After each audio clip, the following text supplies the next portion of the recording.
What's up, everybody? It's the day after Christmas. I hope everyone had a good holiday. I lucked out. I had a bunch of vacation time from work that I had to use because it wouldn't roll over till the next year. So I'll be off until Friday and then off again until Tuesday. So I just wanted to catch everybody up on my thoughts about this past weekend of football. There was a lot of it stretching from Saturday. It was a really good week, especially with my predictions. The biggest takeaway from this weekend I can get as far as relating to what this video series is all about is I'm actually starting to think that Buffalo could make a deep run in the playoffs. I still think that they have a lot of the same problems that they have at the beginning of the season when I picked them to not make it to the Super Bowl or not even make it to the playoffs. But I think with injuries to other quarterbacks, and I think with the way that they're playing now, there's a significant difference, and that is I thought they were going to lose the Chargers game. I thought they were going to beat Dallas. I thought they were going to beat Kansas City, but I thought the Chargers game was going to be the type of game where they go out there, they shoot themselves in the foot a bunch of times, and they lose on a last-second field goal. And the opposite happened. They went out, they shot themselves a bunch of times in the foot, and they ended up winning the game. When your team can go out there and make a ton of mistakes and still win the game against a semi-decent or decent team, the Chargers are talented. I know they weren't playing without Herbert, and I don't think Keenan Allen played either. But they still have a lot of dangerous guys on defense. They still have some offensive weapons. And sometimes going against a quarterback that doesn't have a lot of tape on him, it's tricky. And they did pretty much everything I thought they were going to do, except they ended up winning the game. And I think a Buffalo team that can win games where they're not playing so well or they're shooting themselves in the foot a lot is a very dangerous team. I thought this year the shooting themselves in the foot was going to cost them a lot of games, and it did. And the funny thing about Buffalo is they play Dallas, even though I think Dallas sucks. Everyone thinks they're good. They play the Eagles. They play Miami when Miami just came off putting 70 up on the Broncos. Like, Buffalo plays teams that are supposed to be good, and they play really well. It's when they don't play good teams. When they play New England and they play the Jets without Aaron Rodgers and they play the Broncos who aren't looking good, they get their fucking asses kicked. But against good teams, it's like they get their shit straight. And I can't really figure out why, other than a lack of focus, which once again comes into what I've said about Sean McDermott. But I think for all the problems that Buffalo had this weekend, they pulled out a victory. Like, they're definitely going to win out. I think that Miami's going to lose to Baltimore this coming up weekend. I think Baltimore's a bad matchup for Miami. And so, especially with what they did last night in San Francisco, they're definitely going to have a business as usual theme. And, it's going to come down to week 17 against Miami, which is interesting because 10 weeks ago, you wouldn't think it would be like this. But who knows? If Miami wins this weekend, it's a completely different story. I just don't see them. Miami played Dallas. I said Dallas was going to lose. Miami and Dallas are the two most fraudulent teams in the league, and it showed.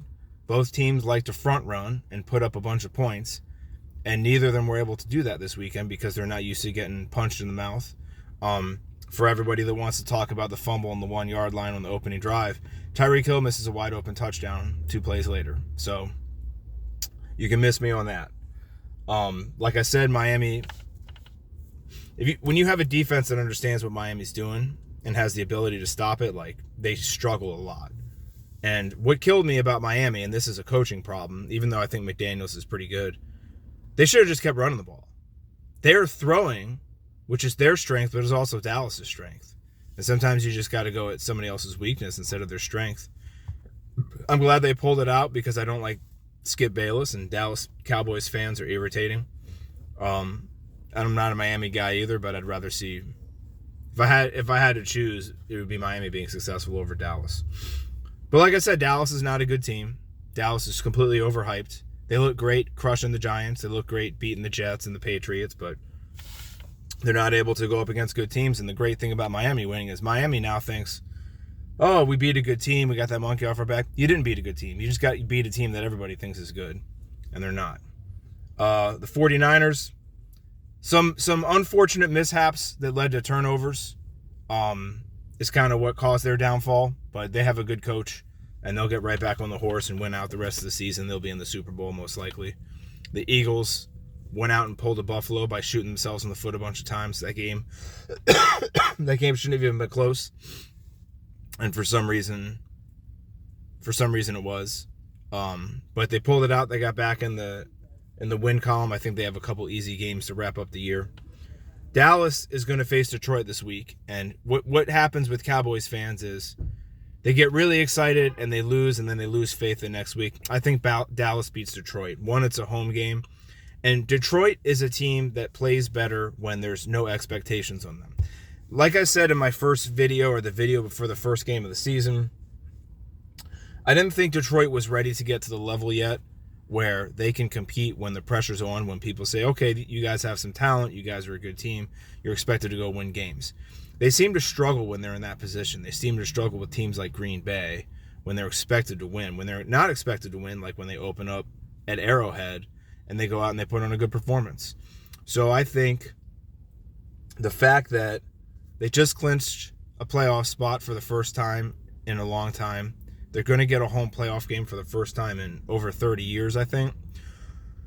And Dallas coming off looking really bad in 2 games. I think the expectation is going to be for Detroit to come out with a victory, and I just don't see them.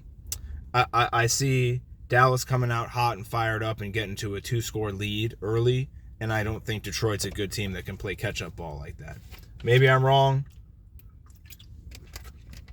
I think Detroit's about a year away and maybe 1 or 2 more playmakers away from being the type of team that can stay patient while another team comes out hot and then slowly work their way back into the game and take the momentum over. But maybe I'm wrong. Tennessee Titans look terrible. They are, once again, a really bad team that needs to clean house, starting with Mike Vrabel. It seems to me the team is just trying to rest guys or play conservative and not get people hurt.